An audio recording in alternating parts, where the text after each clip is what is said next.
Joining me now, chairman of the Quilliam think tank and a former Islamic extremist, Maajid Nawaz. Maajid, thank you for being here tonight. It's good to have you with us this evening. You know, you listened to that list, and we played the soundbite from our last conversation back in March when you warned that there would be much more to come. I suppose you're sorry you were right.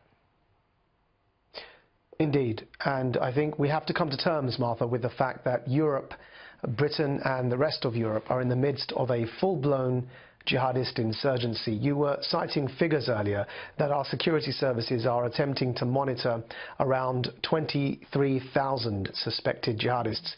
That, by the way, is out of a population in the UK of just 5% that are Muslim, which means that 23,000 from 4 million Muslims in this country, and around those 23,000, that's those who are jihadists, around them will be those who sympathize with the ideology, Islamists, who believe in establishing a caliphate, and around them those who empathize with their friends who happen to be Islamists. If that's not insurgency levels, I don't know what is.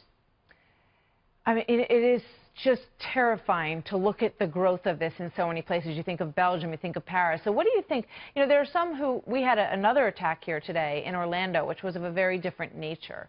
But some people look at these as just individual incidents of violence, you know, and people who are off balance and who are violent, you know, based on other things.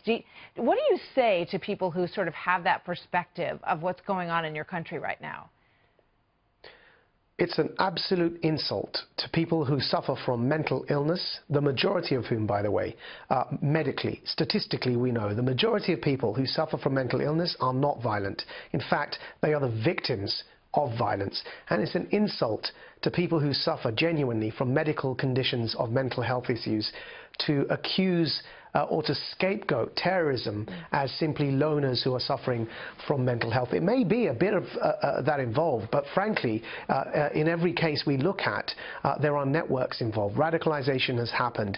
These jihadist terrorists are indoctrinated by an ideology that believes first and foremost that their particular and very specific view of Islam must be imposed on everybody else and by force when necessary. Take these two attackers, for example, Khurram Butt and Rashid Radwan. They hailed, especially Khurram Butt is known to have hailed from the Al-Muhajirun network. Al-Muhajirun was led in the UK until recently by Anjum Chowdhury, who was convicted and is now in prison for having sworn allegiance to ISIS.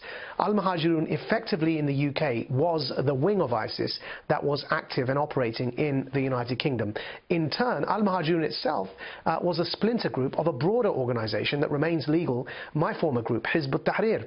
And so for decades in Europe and in Britain, organizations that espouse the Islamist ideology, want to impose their view of Islam on everybody else, these organizations have been indoctrinating young people like I was at 16 when I joined. Yeah. I'm now 40 this year, so that's how long this has been going on. And they've been telling these young kids that democracy is for the infidels, it's filthy, that secularism is heresy, and we must fight against it. These are by no means loners or people that didn't emerge from the milieu that I've just described. And as I said, it's reached insurgency levels, and we must begin to adopt counter-insurgency measures. And that's where I think whether of the left of the political spectrum, Sadiq Khan is a Labour mayor, or of the right, Theresa May, too little has been done, and frankly, it's too late. And we need to start looking at long-term solutions.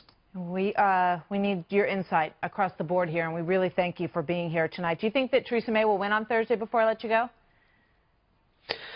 I think she is set to win. Her tone changed after this recent attack, and she has reverted to the tone of former Prime Minister David Cameron, who took this issue of extremism incredibly seriously. And it took, unfortunately, 3 attacks in as many months in the United Kingdom for Theresa May to not just worry about how the United Kingdom exits from the European Union, but also to recognize that terrorism is here to stay and isn't going away. As former Home Secretary, it has been on her plate in the past, to be sure. Maajid, thank you very much. Very good to have you with us tonight. Thank you.